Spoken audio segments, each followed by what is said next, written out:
लोकसभा चुनाव 2024 को लेकर पूरे देश में सियासी सरगर्मी तेज है।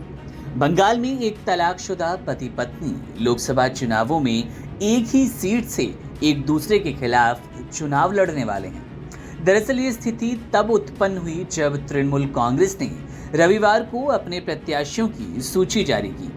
इस लिस्ट में सुजाता मंडल का नाम शामिल है, जो अपने पूर्व पति सौमित्र खान के खिलाफ ही बाकुंडा जिले की बिशनपुर सीट से चुनाव लड़ेंगी।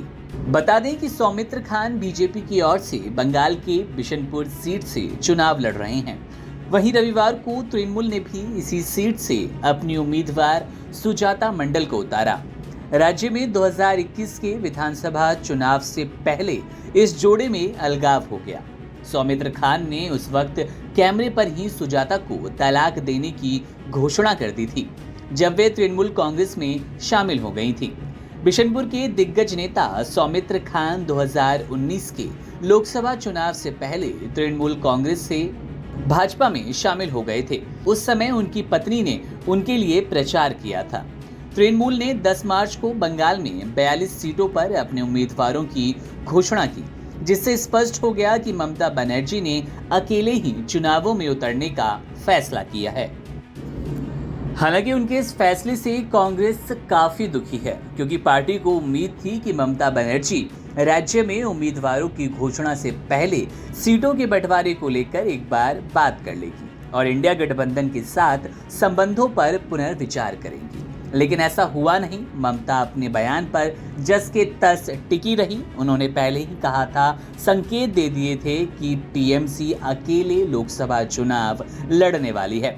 कांग्रेस लीडर जयराम रमेश ने भी एक्स पर पोस्ट कर लिखा, भारतीय राष्ट्रीय कांग्रेस ने कई बार पश्चिम बंगाल में टीएमसी के साथ सम्मानजनक सीट बंटवारा समझौता करने की अपनी इच्छा व्यक्त की है।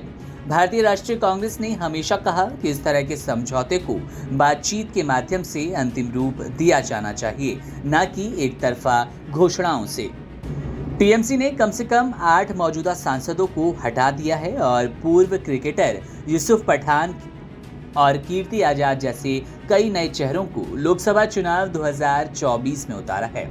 यूसुफ पठान बहरामपुर लोकसभा सीट से तृणमूल के कट्टर प्रतिद्वंदी कांग्रेस नेता अधीर रंजन चौधरी के खिलाफ चुनाव लड़ेंगे।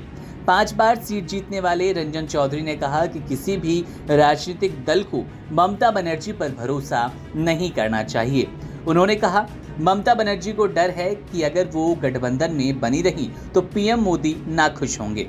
उन्होंने अपनी लगातार राय को रेखांकित करते हुए कहा कि तृणमूल कांग्रेस भाजपा की बी टीम है।